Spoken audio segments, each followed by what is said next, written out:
Hey everybody, Lauren here. We've got a quick mixed media layout to make today. So we got the mixed media stencil in the kit as well as the gold and silver shimmer spray. So that dries clear with some gold or some silver shimmery glitteriness to it, that it dries with that beautiful colour. So I've got this lovely pattern paper that we got in the kit, and I'm thinking to add some of that gold shimmer spray to some texture paste. So I put a blob on my mat, and then I'm working in and mixing up some of this shimmer spray.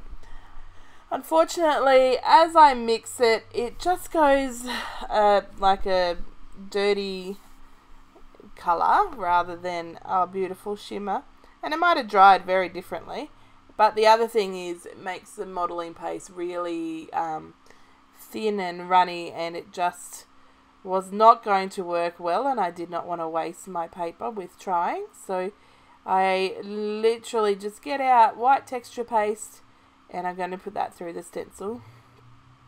So I'm not going to all the edges of the stencil. In fact, I'm picking out a few words and then either fully doing those words or just partially doing those words, and making sure that it's a bit scattered and random across the layout, and having a vertical line of it from the top to the bottom. So I turn up the stencil this way to make sure the writing is all the same way. Just going to wipe that all down after I put away the excess texture paste, and make sure that I keep all those products clean and usable. So I've just dried my modelling paste a little. I could dry it longer, but who's got time for that? And I'm just spraying straight on with the shimmer spray, and I'm just going to use the heat gun to dry that so that I can add another layer. I was wondering if it was going to dry dark enough, but as it was drying, it has some beautiful colour, but I wanted more. So on it goes with some more shimmer spray, and again hitting it with the heat gun to make sure that the colour dries in a way that I love the amount of glitterness that is left. So on with that. Well, I left in the drying a little bit longer than I would have liked. Now I got this photo of my boys walking in front of me, walking together, just down in the neighbourhood, and I'm going to use some of these phrases. Again, I've used these figures in every layout that I've made so far with the kit. I cannot get enough of them. So just pulling out things that are relevant colour-wise, as well as phrase and sentimental perfectness, and I'm going to start layering up my photos. So adding some of this colour to make sure that it pops off the page, and adding a little bit extra. I do consider this one, but the pattern was so busy that it was mixing with the top layer of that pink. It just wasn't working. So instead I'm going to do a partial layer with this blue and work with that way.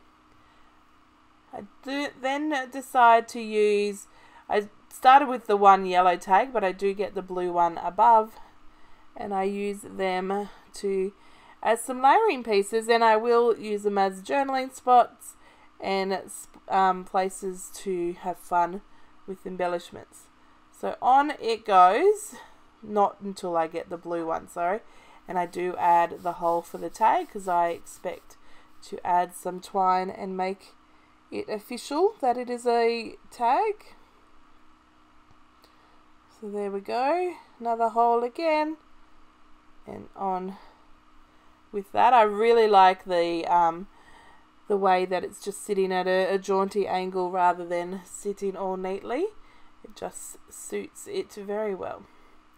So that's going to be my photo layers. I'm not going to do anything more to it.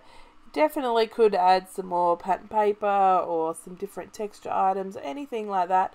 But I decided that it was looking good the way it is, and instead move on to adding the twine. And I do that in two different ways. The blue one is looped through, and the yellow one is just tied through. And on to the paper. There we go.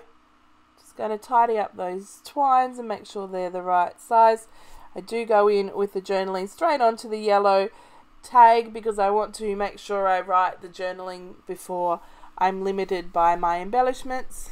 I then also outline the tags to make sure they pop off the page and are a focal point.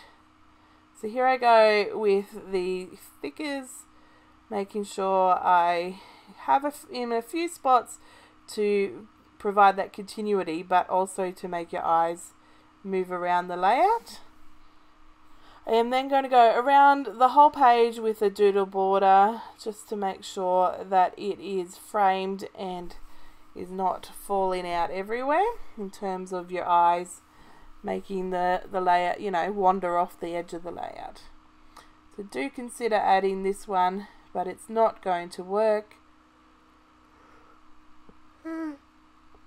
Oh, sorry, big yawn. And instead I put it back and I finish the layout. So hopefully you've enjoyed this video today and hopefully you're getting some creative time. Have a great day, guys. Bye.